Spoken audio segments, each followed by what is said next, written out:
I'd like to talk with you for a few minutes about some of the adaptations that have been made in recent years to the recovery method that Marilyn and Phyllis have described that indeed had its genesis here at UIC. About 9 years ago, Phyllis and Marilyn actually began work on a program called The Power to Change. And it was a simplified version of the recovery model. And it was designed originally to be used with people in the criminal justice system. And we started out with people on probation, that type of thing, and then realized that maybe the thing to do was to try to get this program to younger people. And so we approached the Chicago Public Schools to see if they might have an interest in having the program in some of their schools. At that time, this was a program of the Abraham Lowe Institute, and the Institute received approximately $500,000 over 5 years from the W.K. Kellogg Foundation to introduce the Power to Change into the Chicago Public Schools. We started out about 5 or 6 years ago with 3 small groups, and this year we have over 70 groups in 47 Chicago Public Schools. It's a program which has grown in demand every year, and we actually have had third-party studies done of the Power to Change in the Chicago Public Schools. They were done for 2 consecutive school years, and each year the results showed statistically significant improvement in self-restraint, feeling identification, conflict resolution, and a reduction in violent activity. So we know that the Power to Change works. It does indeed change young people's lives. And this is, as I say, a program that grew out of the recovery method, but now is sort of a standalone program under the aegis of the Abraham Lowe Self-Help Systems.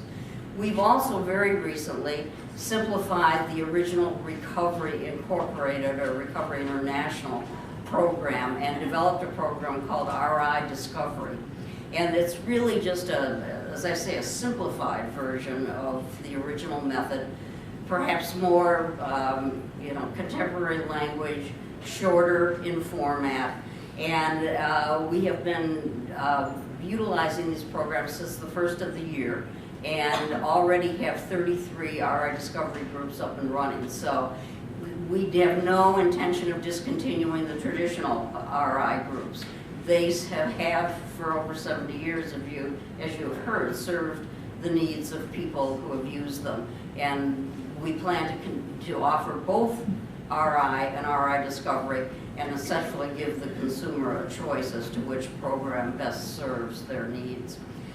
We have also, in an attempt to kind of grow the program and reach out to new audiences, these, as the meetings that were described to you by Phyllis and Marilyn, have always been face-to-face meetings of small groups. We now have developed telephone meetings where we hold RI and RI Discovery groups on the phone. And some of those meetings are actually specific to specific issues, like there's an overeaters meeting.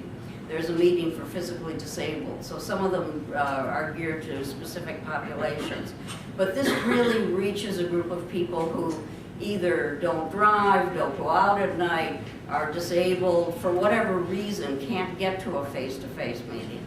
And their popularity has really been striking. They have grown very quickly in terms of the number of people who choose that means of delivery. At the beginning of this year, we actually have hired a part-time person to help us develop online meetings. We know that for a whole new generation, many of you here in this audience, that's your world. And we want to be able to deliver this method through that mechanism. And so we now have 4 online meetings up and running. We have a chat room online, which serves many of the same purposes, but it's not actually a structured meeting. So we're very excited about this. One of the things we want to try to do is to reach 18 to 31-year-olds.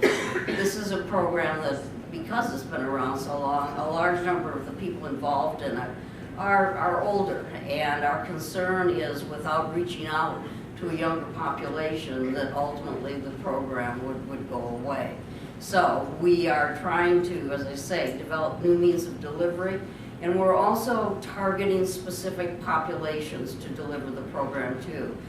You heard about schools, young people, corrections. We're also have started and just hired a veteran part-time to develop an outreach to veterans. We know that so many young people serving in the military are coming back with serious emotional issues, and this is something which is amazingly portable. I mean, recovery could be actually deployed with the forces when they go to foreign battlefields, and something that can be used on a daily basis, not only when they sustain injury and after they return home. We also are looking at things like EAPs as a possible source for where this method could be useful. Again, our vision is to have it available to anyone, anytime, anywhere. Having sort of laid out that overview, I want to now turn the program over to someone many of you probably already know, Dr. Sue Pickett, who has been doing an evaluation of the RI method. One of the things that we have really, and it's hard to believe in 73 years, but we really have never had an evidence base for what we know happens with people who avail themselves of this method. Sue?